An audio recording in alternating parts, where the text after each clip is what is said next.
Pretty shocking stuff. Really pretty shocking stuff. And very hard to process, I think, as well. So we obviously did that interview yesterday and I've been thinking about it very much non-stop since. And like, these were Ireland fans. We can't say they're so-called Ireland fans. They're Ireland fans. They're living and walking and breathing amongst you and you're talking to them on a daily basis. You know racists in your circle of friends and in your work and in your school. You know them.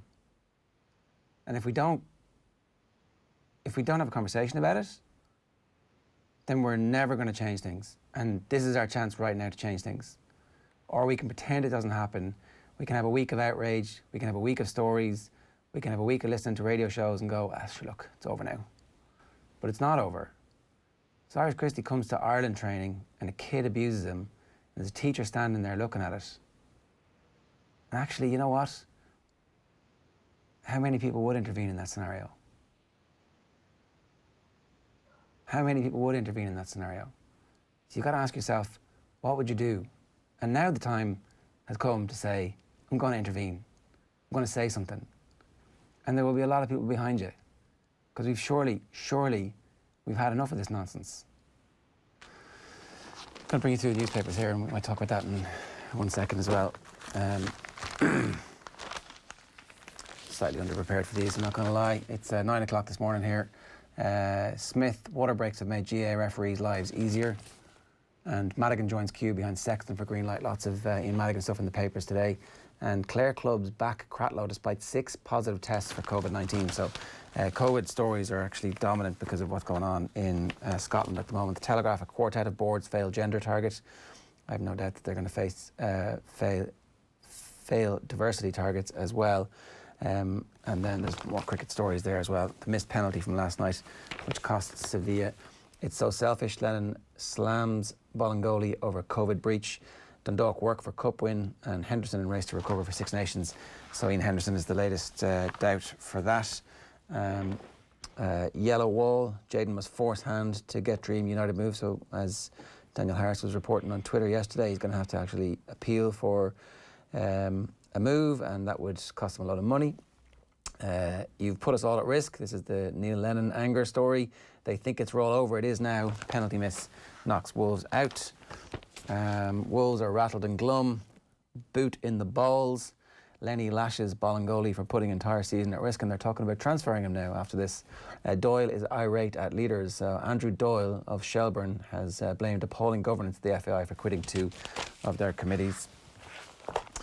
That story's not going to go away anytime soon. And broken English. Wolves miss out on glamour semi with United as they pay penalty for Raoul Howler. You stupid boy was the headline on the Celtic story as well. Lennon Fury over Celtic stars baffling Spanish trip.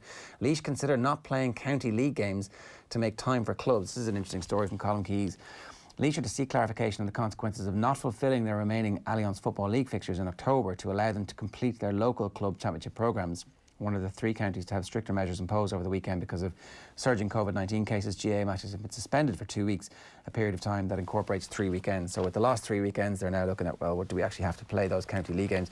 Not a great scenario for their county managers in that situation. Murray takes legal action against FAI. Former Ireland physio Kieran Murray has issued legal proceedings against the FAI. It's an employment tribunals case. And Celtic's COVID chaos. Lennon livid and appalled after Spain trip by Bolingoli triggered SPL cancellation. So you can tell that there's a few main stories in the papers this morning. 500 million Games Village ditched. This is the 2022 Commonwealth Games in Birmingham have had to abort plans to construct a 500 million athletes village and will instead divide the competitions across 3 separate sites using university and hotel accommodation. So you're starting to see some of the cutbacks bite in England. And Broad senior finds swearing son. So yeah, that's a cricket story.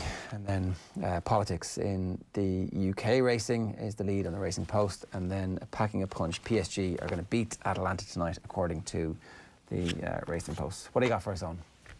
Well, we talk about this Laois story, this Clare story, this Scotland story. I mean, they're all, none of them are really linked with one another, but they all kind of trigger the same thing in your mind. Like, kind of when you mentioned the Laois story there, this is kind of a huge deal if this story is the beginning of something where the Laois County Board are looking for their Division 2 campaign to not be completed and the precedent that might set. So just to be clear here, Laois can still get relegated from Division 2 and they can still get promoted from Division 2. When it comes to finishing out the Allianz League, they are in as important a position as any other county in this. They can still get relegated to a potential Tier 2 championship next year, or they can play and dine at the top table potentially next year as well in the Allianz League in Division 1. They're now thinking to themselves, hold on a minute, is this thing worth it? Is it actually worth sacrificing our club season for the sake of being able to play championship football, for the sake of playing, or for the sake of playing inter-county football? Now, of course, the Midlands are in a very different situation here, but we don't know what is going to happen next in this country, where the next localised lockdown is going to take place, and how that is going to affect things. We are coming up extremely close to the start of this GAA championship now, if other county boards actually want to put club first. We've seen Mike Quirk come out in the past few months and say, I will be giving my expertise to the clubs. As an inter-county management team, we'll be giving our expertise to the clubs, and that's about it. They have prioritised the club game, and I'm sure that they're not the only county board who've been doing this. This is just one of the latest things that you've seen that would suggest to you that we should be really cautious about whether or not we will see any inter-county games this year. Yeah, I think that's right. Okay, and that continues to be the case right up until those matches start. And when they start, what happens if somebody jets off to Spain for 24 hours, or if 6 of them get COVID from something or other, from sharing a car? Who knows? Like, there's a million different ways that this could go off the rails. I think you got to keep, if you're the GAA, you got to keep planning for the eventuality that it will happen and hope that it will happen. I mean, the questions about NFET and so elite sport can continue to happen. If Leinster Rugby were in Portlaoise, they would be getting ready for a match on one of these weekends in the middle of the lockdown, and I can see why if you're Laois, you're like, well, this doesn't make that much. The internal consistency of what's being inflicted on them doesn't make that much sense. But it is what it is. You've got to play those games at some point if there is relegation and promotion riding on it. So you would have to kick back the championship a couple of weeks and Laois's involvement in that championship. Or if they were to go out, when they go out from that championship, you then have to play those inter-county matches. Those games have to get played, right? If you kick back the inter-county championship anymore, you're into 2021, which is fine. Like, that's absolutely fine. But the problem is then when you kick it back further, you're eating into the start of next season at some point, and eventually that is when the whole thing gets scrapped. I find the Cratloe thing very interesting as well. And it's not this specific story, it's just kind of in the context of what's happening in Scotland over the last few days. Now, of course, the thing in Scotland has involved 2 very silly cases where you've had, I'm using the word silly here because I think the Aberdeen situation where there's a bunch of players going out drinking is on the lower scale of stupidity. Obviously, the Ballingoly story is on the upper scale of stupidity to actually go over and go to Spain for 24 hours. So I'm not suggesting that anybody in our sporting circles will ever do what Ballingoly did. I think that will be a massive outlier. But you look at what the result is here. Ballingoly comes back, he plays a game, didn't self-isolate after going to Spain. That then led to 2 games being postponed essentially in the Scottish Premiership. In Aberdeen's case, it was 4 positive cases, and that is what led to a couple of their games being called off. Now, if we park the stupidity for one moment, the Cratloe situation is actually more serious when you're dealing with the pure figures, when you're dealing with the pure positive tests. The Cratloe situation, and we take away the idea of human behaviour and how stupid a human being has been or otherwise. The end product here is the same. The conversation that is being had in Scotland at the moment is that we are one step away from calling off a professional sports league that exists in a bubble. At what point are we going to have the same conversation in Ireland about sporting competitions that very much do not exist in a bubble whatsoever, that very much involve players who go out into the community every single day? I fear that we're very, very close to having this discussion, and that separate county boards, maybe the responsibility won't be on them. Maybe it'll have to come from Central Council, and it'll have to come from Croke Park very shortly. That this is becoming a routine story at the moment. That we pick up the back pages every morning now, and it's like, oh, there's another club who've had an outbreak of coronavirus. This is getting very, very close to breaking point, I suspect. And as you say, the national guidelines are slowly getting stricter. The national mood is slowly getting darker. And it is only a matter of time before our freedom that we've enjoyed for the last few weeks with sport, I fear, that freedom starts to get taken away in a little while. I'm not sure. I don't know if the country's going to be able to handle. I mean, I know from talking to people on the ground in those counties that it's fairly devastating. And it's devastating in the way that it was delivered as well. It's like, oh, it's back to lockdown, and actually, you know, it's not as bad as the original lockdown, because obviously there's no 2K. I mean, there's 2K if you happen to be up against the border, but you can travel in the rest of the county. It's really, I think that people don't have full confidence that the measures were designed with the outcome in mind, that they were like, let's cobble together these things really quickly, let's get them public. And actually the significant issues, as we all know, were the direct provision centres and the meat factories. And belatedly, we're beginning to deal with those issues and we're beginning to talk about them. In the meantime, a lot of people who did absolutely everything by the book are being punished. So like, I actually think that it's possible for us to separate sport and what's happening from everything else and say, obviously, not that sport can happen in a bubble, but that like sport can continue because it's been doing what it's supposed to be doing. Likewise, at some point, we're going to have to reopen for business. We're going to have to get back to whatever the next phase of life is going to look like. We can't lock down again and have no alternative for what life is going to be like. Like, what does life look like when the kids go back to school and when figures start to go through the roof again? Does everything get locked down? Does everybody go home? Are we all working from home for the next 2 years until, or are we like just hoping that somehow this Russian vaccine, which has skipped the first 2 or 3 phases of analysis, is like a magic bullet that makes the world fixed again? So like, do everything we can to whatever level we can, and then go, okay, well that's we're now calibrated. That's the basic level that we go to. I think that like it's going to be very interesting to see if the local lockdowns actually have any impact, or if they work, or if they were the right course of action. We're in them at the moment, and so we're living that experiment. But I don't know if that's going to be a successful plan into the future. I think at the very least we need to be quite appreciative that we do have sport and that we do have these GAA matches. Actually, if that's your only game that you watch, that at least they are happening. And this idea of trying to up crowds probably isn't going to be realistic for a little while at least, but just to at least have them, and that we can still play games with a few cancellations here and there, is a really positive thing. And long may it continue, despite the fact that you are looking at what's happening elsewhere and thinking to yourself, we're walking a bit of a tightrope here. What's next? We talk about the rugby.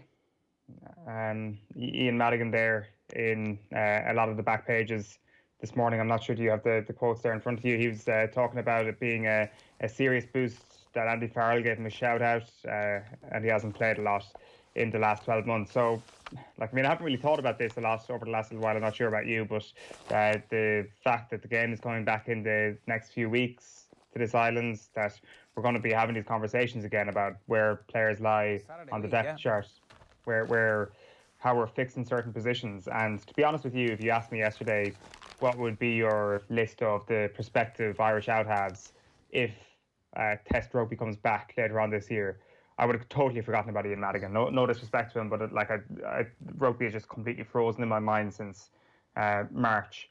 But Andy Farrell's obviously name dropped him this week. He says that playing for Ireland is his #1 goal. Yet again, there's obviously a bit of a backlog for that position. You've got Ross Byrne and Jack Carty, who played in the last year for Ireland. Joey Carberry still recovering from injury. And then you've got Billy Burns in the mix as well. So there's a number of options here. But I wonder if Ian Madigan's going to be the joker in the pack somewhat, if Joey Carberry's still going to be crocked for a lot of the season. So if you're Madigan, you're backing yourself to get ahead of everybody there, right? I'm just about to say that. There's a case to be made that Ian Madigan is your backup 10. He is your kicker off the bench, and you're straight back into that substitutes role. That's kind of how I'm thinking about it, and it's almost like a little bit of a shock to the system, kind of coming to terms with the story as well this week, where it's like, hold on a minute, this is a really big thing for Ireland to be able to have this option again, because we really didn't know what we were doing when Joey Carberry got injured and Sexton's form was patchy, or if Sexton was injured as well. There was no heir apparent. And it does seem to me that Ian Madigan would be top of that list. He's 31, and so it's time now for him to do it. Dan McFarlane was on with Joe a couple of weeks ago, maybe even only 10 days ago, and was saying that Joe asked, like, is he there as a utility back? Is he going to fit in and play here and there? And it was like, no, he's here as a 10. It was very definitive. He is here as a 10, and he's coming back as a 10. And obviously, he's already got 30-odd caps when Joe Schmidt was Ireland coach, and then he left, so was unavailable for selection. I mean, was available for selection, but the RFU decided that he's not. I shouldn't always point that out. It was a serious boost for Andy Farrell to give me a shout out, given I haven't played a whole lot for the last 12 months. For me personally, coming back and being able to play for one of the Irish provinces and playing for Ireland as one of my main goals has really focused me with my training, given me something to aim at. And then he goes on further to say his number one goal is to play for Ireland again. So he's been away with Bordeaux and Bristol. And look, you know, sometimes out-halves mature a little bit later than everybody else, and he could be entering a 3 or 4 year period where he is our number one and becomes established as number one. Like until Carberry puts a bunch of games together, and like fingers crossed, because obviously he's such a brilliant talent, and we all want Joey Carberry to be fit because you know, he could be absolutely the best player we have in the back line. But there's also a possibility that you decide that you want two playmakers in your team, and Carberry goes to fullback and Jordan Larmour is a wing, and like, you give yourself options anyway. What do we think is like the peak age for a kicker? Like you mentioned the whole 31 thing at the moment. You can't compare different sports, but Ian Madigan's the same age as Pierre-Emerick Aubameyang at the moment, who is operating at his peak. Like they are very dissimilar, but I would have thought that early 30s is actually where you're at your peak as a kicker. We've seen it with Johnny Sexton, World Player of the Year at 31, was he? Was he 30? It was 32 or 33 even when he won World Player of the Year. Perhaps that decade of experience, being a first team player, first choice number 10 for your club, is what you need, and those hours actually clock up, and it is kind of a layer cake of experience, and maybe he's ready to hit his peak right now. Like I certainly look at the 31 thing and don't say, right, you're on the wind down here whatsoever. I'm looking at it completely the opposite way, in fact. Yeah, and he's in a really good environment where he's going to be given the opportunity to win that number 10 shirt, and you would really hope that it's not just strength and depth, but you can see him playing a lot of games. Because it was interesting, the other thing that Farrell hasn't officially confirmed that Sexton's going to be the captain at this point. He's like, he's in a competition like everybody else. So, you know, we need to begin to think about what life might look like post Johnny Sexton's Ireland career, and you can see Ian Madigan playing a lot of games for Ireland, number 10, over the next 3 or 4 years, right? Like it will be a stopgap, in fairness, until Joey Carberry fully finds himself in that position. But you'd still have to have a question mark about Joey Carberry's fitness so far, and how fit he can stay, and how many games he can actually play in a given season. That is the big worry you'd have about the future of that shirt. It's probably the big question that Irish rugby faces over the next little while. We've seen a conveyor belt of talent in a vast number of other positions, but in terms of somebody being available who could lace the boots of Johnny Sexton, Carberry's the only guy who looks fit to be able to do that and play at a similar level at times. So that is the big question we have. So hopefully the Madigan thing could be a stopgap, and hopefully we will have a fully fit Carberry for many, many years to come. We've had a big response to our Cyrus Christie interview. Francie Brady says, isn't it terrible that we live in a country where a guy who wants to represent his Irish heritage is made to feel like this? Aona Reard on TV says, depressing listening to Cyrus Christie on Off the Ball talk about experiencing racism while on Ireland duty. Is this us? Is this what players have to put up with? What we all have to put up with? Glad Cyrus and James McLean are calling it out, but we all have to end this poison. Lassa Blank says, poison indeed. As a season ticket holder, I've experienced abuse towards our players and I find it embarrassing. I personally have called stewards over to complain and ask for people to be removed. I know in the heat of the moment people can say things, but still no excuse. Heat of the moment is actually the revelation of character. I think you can argue that what people say in the heat of the moment is who they truly are. And if they're saying that stuff in the heat of the moment, it's the opposite of an excuse. It's a revelation. And in that moment of revelation, we recognise that that is in our society and that is in us. And so we just need to talk about it and try and sort it out. Horrified and saddened to hear this, is Stephen Walsh. The teacher is worse for allowing this to happen. It's not right at all. I hope you know 99% of Irish people love you playing for Ireland. We're very proud of you. Luke Nixon says, heartbreaking to hear this shit. Us Irish are quick to pat ourselves in the back but slow to condemn ourselves. We have a racist country, even if it's the minority, it's too much. Coleman Hudson says, powerful stuff from Cyrus Christie. Attention needs to be paid. Hope to see him back in green soon. And Brendan says, effing disgusting to know this. I live in Spain. I see it all the time. This boils my blood that we can stoop so low. So that's the lead story on otbsports.com. I'll tell you what we have there for you as well this morning. I was in shock. Cyrus Christie opens up on racist abuse after Irish training. There was actually loads in that interview. He had great stuff about the championship playoff ultimately being decided by a bit of lip pre-match, and we were talking about Michael Jordan, and it seemed like, you know, these are the type of conversations that you want to have with footballers, and his ambitions to nail down a place and to get some regular game time under Scotty Parker next season. But instead we end up talking about this, and I think it's going to dominate the conversation for today, and it has to dominate the conversation because it's such a fundamental issue. Manchester United should pay no more than 80 million for Sancho. Kenny Cunningham has a line in the sand. He doesn't want Man United to go past it. Mick Wallace told me good players can play anywhere. Kevin Doyle getting tactical advice from MEP Mick Wallace. And Dundalk's Champions League trip in doubt as COVID halts Slovenian season. So I think Linfield got a COVID bye yesterday. Maybe Dundalk are hoping that they can get through to the next round, which would be at the Aviva. And he's Eddie Hearn's golden goose. That was Ken Egan talking last night about who Eric Donovan is trying to upset on Friday night. OTB AM is live in association with Gillette. Good morning. Start with Gillette, giving you the confidence to tackle the day ahead. We're going to take a quick break. We'll be back with Deal or No Deal, and we're also going to hear from Micheál Mar Hartig in the next while.